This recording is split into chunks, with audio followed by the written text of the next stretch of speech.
আকাশবাণী কলকাতা। স্থানীয় সংবাদ পড়ছি ধৃতি সেন শর্মা।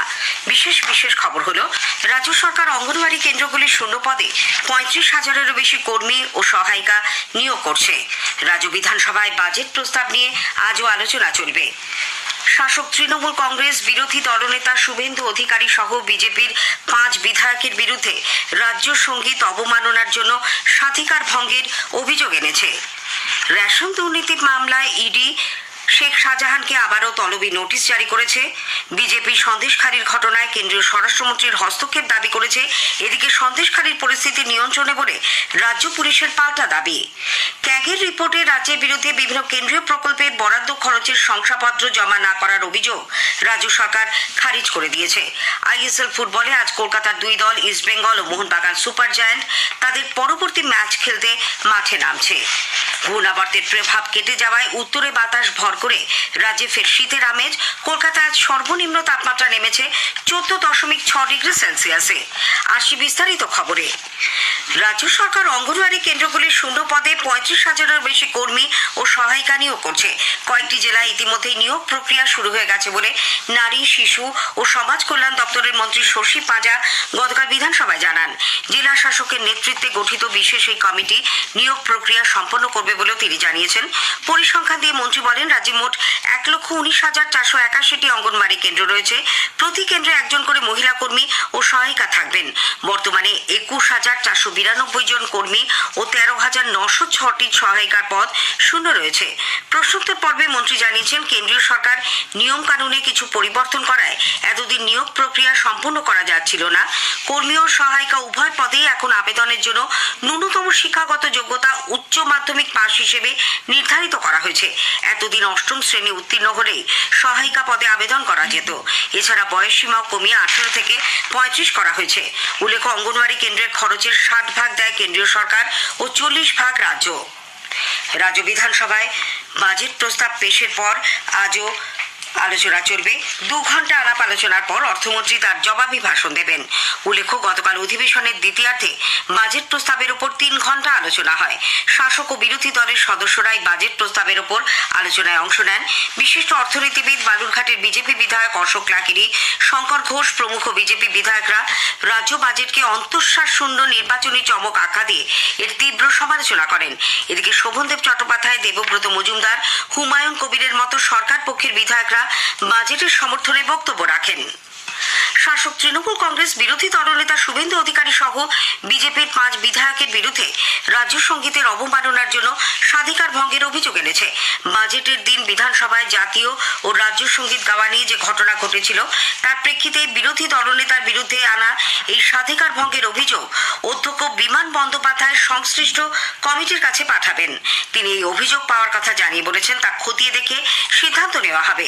পরিষদীয় মন্ত্রী শোভনদেব চট্টোপাধ্যায় বলেছেন, সরকারি অনুষ্ঠানে রাজ্য সঙ্গীত দিয়ে শুরু ও জাতীয় সঙ্গীত দিয়ে সমাপ্ত করার সিদ্ধান্ত রয়েছে। কিন্তু রাজ্য বাজেটের দিন বৃহস্পতিবার চন্দ্রিমা ভট্টাচার্যের বক্তৃতার আগে বিধানসভায় রাজ্য সঙ্গীত বাজানো হলেও বিরোধী বিজেপি বিধায়করা সেই সময় জাতীয় সঙ্গীত গেয়েছিলেন। মন্ত্রী বীরবাহা হাঁসদা বিজেপির এই আচরণের নিন্দা করে বলেছেন, খুব বাজে একটা ব্যাপার হলো যে রাজ্য সঙ্গীতটা আমরা যখন গাইতে শুরু করলাম তখন বিজেপির বিধায়করা জাতীয় সঙ্গীত গাইতে শুরু করলেন। তো আমার মনে একটাই প্রশ্ন, যে এরা যে বারবার দেশভক্তির কথা বলে, আজকে রাজ্য সঙ্গীতকে শুধু অপমান করেছে সেটা নয়, রাজ্য সঙ্গীতটা যিনি লিখেছিলেন, যিনি রূপকার, সেই মানুষটাকেও কিন্তু তারা অপমান করলেন। অন্যদিকে শুভেন্দু অধিকারী বলেছেন, তার বিরুদ্ধে স্বাধিকার ভঙ্গের অভিযোগ নতুন কিছু নয়। এই নিয়ে 6 বার তা আনা হলো। গতকাল এক সাংবাদিক সম্মেলনে তিনি পাল্টা অভিযোগ করেন, নিরাপত্তা রক্ষীর নামে শাসক দলের ক্যাডাররা বিধানসভা চত্বরে অশান্তি বাঁধানোর চেষ্টা করছে। পরিষদীয় দলের পক্ষ থেকে মুখ্য সচেতক মনোজ টিগ্গা এ ব্যাপারে বিধানসভার সচিবকে চিঠি দিয়েছেন বলেও তিনি জানান। শুভেন্দুর দাবি, বিধানসভা চত্বরে অগণতান্ত্রিকভাবে কেন্দ্রীয় নিরাপত্তা বাহিনীকে প্রবেশ করতে দেওয়া হয় না, কিন্তু শাসক দলের বিধায়করা একাধিক ব্যক্তিগত নিরাপত্তা রক্ষী নিয়ে সেখানে প্রবেশ করেন। এক্ষেত্রে কোনো বিধায়ক আক্রান্ত হলে তার দায় সচিবকেই নিতে হবে হুঁশিয়ারি দিয়ে শ্রী অধিকারী বলেন, তা না হলে তারা বৃহত্তর আন্দোলনে সামিল হবেন।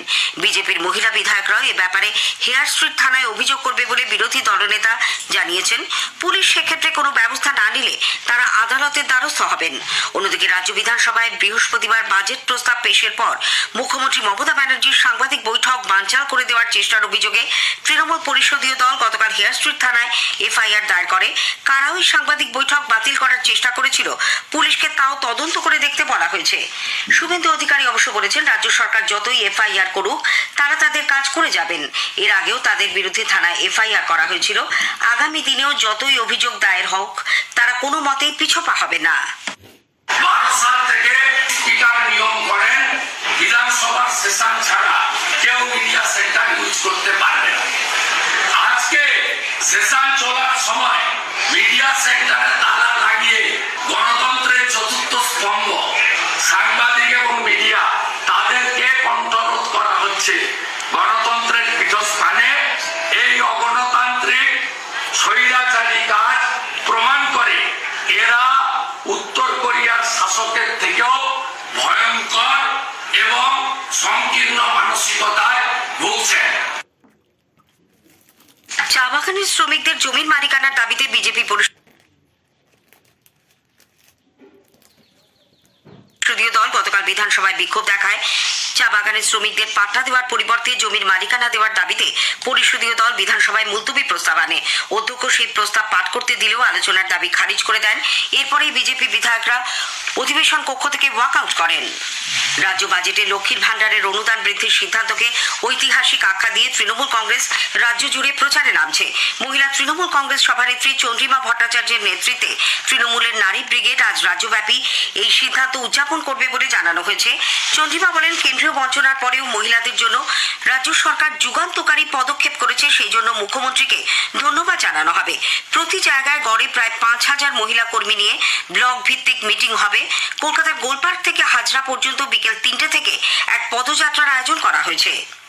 বিশ্ববিদ্যালয় ও কলেজের অধ্যাপক এবং অশিক্ষক কর্মীদের পারিবারিক পেনশনের ক্ষেত্রে রাজ্য সরকার আমূল পরিবর্তন এনেছে। অবিবাহিতা, বিধবা ও বিধবা বিচ্ছিন্ন অথবা বিবাহ বিচ্ছিন্না কন্যা থাকলে 25 বছর বয়সের পরেও আমৃত্যু তারা পারিবারিক পেনশন পাওয়ার অধিকারী থাকবেন। সম্প্রতি অর্থ দপ্তরের পক্ষ থেকে এই মর্মে এক নির্দেশিকা জারি করা হয়। তবে নির্দেশিকায় এ ধরনের পারিবারিক পেনশনের ক্ষেত্রে আরও একটি শর্ত আরোপ করে বলা হয়েছে, এরা যদি পুনরায় বিবাহ করেন তবে আর পেনশন পাবেন না। চলতি মাস থেকেই নতুন ব্যবস্থা কার্যকর হবে। স্থানীয় সংবাদ শুনছেন আকাশবাণী কলকাতা কেন্দ্র থেকে। রেশন দুর্নীতিকাণ্ডে কেন্দ্রীয় তদন্তকারী সংস্থা ইডি শেখ শাহজাহানকে আবারও তলবি নোটিশ দিয়েছে। আগামী সপ্তাহে তাকে হাজিরা দিতে বলা হয়েছে। এর আগেও তাকে দুবার হাজিরা দিতে বলা হয়, কিন্তু তিনি উপস্থিত হননি। তার আইনজীবী মারফত আগাম জামিনের আর্জি জানান। 12 ফেব্রুয়ারি সেই মামলার শুনানি। এদিকে শাহজাহানের সন্দেশখালীর বাড়িতে হানা দিয়ে ইডি বেশ কিছু নথি ও গুরুত্বপূর্ণ তথ্য পেয়েছে বলে জানা গেছে। সেই সমস্ত তথ্য সামনে রেখে গতকাল ইডির আধিকারিকরা প্রেসিডেন্সি জেলে গিয়ে রাজ্যের বনমন্ত্রী জ্যোতিপ্রিয় মল্লিককে জেরা করেন। উল্লেখ্য, 5ই জানুয়ারির পর গত 24 তারিখ উত্তর 24 পরগনার সন্দেশখালীর সরবেরিয়ায় শাহজাহানের বাড়ির তালা ভেঙে ইডি তল্লাশি চালায়। বিজেপি সন্দেশখালীর ঘটনায় কেন্দ্রীয় স্বরাষ্ট্রমন্ত্রীর হস্তক্ষেপ দাবি করেছে। দলের রাজ্য সভাপতি সুকান্ত মজুমদার স্বরাষ্ট্রমন্ত্রী অমিত শাহ লেখা এক চিঠিতে অভিযোগ করেছেন, সন্দেশখালীতে আইন শৃঙ্খলা পুরোপুরি ভেঙে পড়েছে। শেখ শাহজাহান ও তার অনুগামীদের আশ্রিত দুষ্কৃতীরা সম্প্রতি ইডি আধিকারিকদের ওপর আক্রমণ চালিয়েছে এবং বর্তমানে গ্রামবাসীদের ওপর আক্রমণ চালাচ্ছে। অবিলম্বে এ বিষয়ে হস্তক্ষেপ করে কঠোর পদক্ষেপ গ্রহণের জন্য শ্রী মজুমদার স্বরাষ্ট্রমন্ত্রীর প্রতি অনুরোধ জানিয়েছেন। অন্যদিকে সন্দেশখালীর পরিস্থিতির সম্পূর্ণ নিয়ন্ত্রণে বলে রাজ্য পুলিশের এডিজি আইন শৃঙ্খলা মনোজ ভার্মা জানিয়েছেন। তিনি গতকাল নবান্নে সাংবাদিকদের বলেন, ঘটনার উপর নজর রাখা হচ্ছে। যে সমস্ত বহিরাগত সেখানে গন্ডগোল পাকাচ্ছে তাদের চিহ্নিত করার জন্য পুলিশ চেষ্টা চালিয়ে যাচ্ছে। সেখানে পর্যাপ্ত পুলিশ মোতায়েন করা হয়েছে। সন্দেশখালীর ঘটনা অনভিপ্রেত বলে রাজ্যের মন্ত্রী পার্থ ভৌমিকও মন্তব্য করেছেন। কলকাতায় গতকাল এক সাংবাদিক বৈঠকে তিনি বলেন, কেন্দ্রের বঞ্চনার বিরুদ্ধে সন্দেশখালীতে তৃণমূল কংগ্রেসের সাম্প্রতিক প্রতিবাদ মিছিলের পর উদ্দেশ্য প্রণোদিতভাবে দলের নেতাদের বাড়িতে আগুন লাগিয়ে দেওয়া ও ভাঙচুর চালানো হয়। এই ধরনের গোলমাল করে 100 দিনের টাকা সহ কেন্দ্রের বঞ্চনার বিরুদ্ধে প্রতিবাদ আন্দোলন বন্ধ করা যাবে না। আগে জানানো হয়েছে সন্দেশখালীতে শেখ শাহজাহান ও তার ঘনিষ্ঠ দুই তৃণমূল কংগ্রেস নেতা এবং উত্তর চব্বিশ পরগনা জেলা পরিষদ সদস্য শিবু হাজরা ও উত্তম সর্দারকে গ্রেপ্তারের দাবিতে পরিস্থিতি গতকালও উত্তপ্ত হয়ে ওঠে। স্থানীয় মহিলারা লাঠি ঝাঁটা হাতে নিয়ে থানার সামনে বিক্ষোভ দেখান। পুলিশের পক্ষ থেকে তাদের বারবার সরে যাওয়ার অনুরোধ করা হলেও বিক্ষোভকারীরা জানান তারা অনির্দিষ্টকালের জন্য অবস্থান চালিয়ে যাবেন। পরে অবশ্য পুলিশের হস্তক্ষেপে বিক্ষোভকারীরা সেখান থেকে সরে যান। তবে আজ তারা আবার থানার সামনে বিক্ষোভ দেখাবেন বলে জানিয়েছেন। সতর্কতামূলক ব্যবস্থা হিসেবে বসিরহাট এলাকায় 144 ধারা জারি করা হয়েছে। কন্ট্রোলার অ্যান্ড অডিটর জেনারেল ক্যাগের রিপোর্টে রাজ্যের বিরুদ্ধে বিভিন্ন কেন্দ্রীয় প্রকল্পের বরাদ্দ খরচের শংসাপত্র বা ইউটিলাইজেশন সার্টিফিকেট জমা না করার অভিযোগ রাজ্য সরকার খারিজ করে দিয়েছে। নবান্নে গতকাল এক সাংবাদিক বৈঠকে মুখ্য সচিব ভগবতী প্রসাদ গোপালিকা এবং অর্থ সচিব মনোজ পান্ত এক যৌথ সাংবাদিক বৈঠক করে বলেন, ক্যাগের রিপোর্টে বহু অসঙ্গতি রয়েছে, রাজ্য সরকার তা মানছেন না। আইএসএল ফুটবলে আজ কলকাতার দুই দল ইস্টবেঙ্গল ও মোহনবাগান সুপার জায়ান্ট তাদের পরবর্তী ম্যাচ খেলতে মাঠে নামছে। গুয়াহাটির ইন্দিরা গান্ধী অ্যাথলেটিক্স স্টেডিয়ামে ইস্টবেঙ্গল নর্থ ইস্ট ইউনাইটেডের বিরুদ্ধে খেলবে। খেলা শুরু বিকেল 5টায়। সন্ধ্যায় সল্টলেকের যুব ভারতী ক্রীড়াঙ্গনে মোহনবাগান সুপার জায়ান্ট হায়দ্রাবাদ এফসির মুখোমুখি হবে। খেলা শুরু সন্ধ্যে 7:30টায়। ঘূর্ণাবর্তের প্রভাব কেটে যাওয়ায় উত্তরে বাতাসে ভর করে রাজ্যে ফের শীতের আমেজ। কলকাতায় সকালে তাপমাত্রা 15 ডিগ্রির নিচে নেমে গেছে। সর্বনিম্ন তাপমাত্রা রেকর্ড করা হয়েছে 14.6 ডিগ্রি সেলসিয়াস, স্বাভাবিকের তুলনায় যা 3 ডিগ্রি নিচে। গতকাল সর্বোচ্চ তাপমাত্রা ছিল স্বাভাবিকের 4 ডিগ্রি কম, 24.6 ডিগ্রি সেলসিয়াস। স্থানীয় সংবাদ শেষ হলো।